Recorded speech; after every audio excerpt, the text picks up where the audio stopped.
Assalamu alaikum wa rahmatullahi wa barakatuh.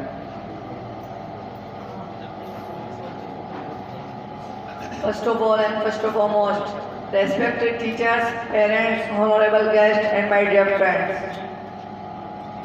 I find it requisite to introduce myself. You know that I am Ali Abbas. I am 17 years old. I am a student of Madrasa Arabiya Islamiyya Qasimul Uloom. I am a Hafiz Quran, as well as now I am pursuing Alimiyah. I would like to tell you about the 5 pillars of Islam. After this starts some long interviews. The 5 pillars of Islam. The 5 pillars of Islam are the 5 duties incumbent on every Muslim. Only they are the foundation of Muslim life. First is Shahada. Shahada is the statement professing monotheism and accepting Prophet Muhammad sallallahu alaihi wasallam as a God's messenger. The statement denotes faith in the oneness of God and finality of prophethood of Prophet Muhammad sallallahu alaihi wasallam. And is normally said in the Arabic. It states, I profess that there is no God but the Allah, and Prophet Muhammad sallallahu alaihi wasallam is the messenger of God.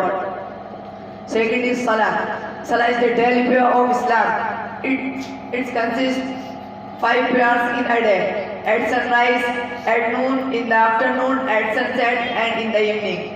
Third is Zakat. Zakat belongs giving is the practice of charitable giving by Muslim based on accumulated wealth, and is obligatory for all who are able to do so. It is then considered to be a personal responsibility for Muslims to ease economic hardship for others and eliminate inequality. Zakat consists of spending 2.5% of one's wealth for the benefit of the poor and needy once a year. For this Saum is a ritual fasting which is then obligatory act during the month of Ramadan. Muslims must abstain from food, drink and intercourse from dawn to dusk during this month, and are to be especially mindful of other sins. It is a sort of self-purification.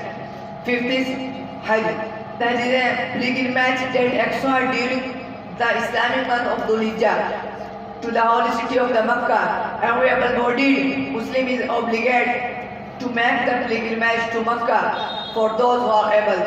Thanks for listening to me. Assalamu alaikum wa rahmatullahi wa barakatuh.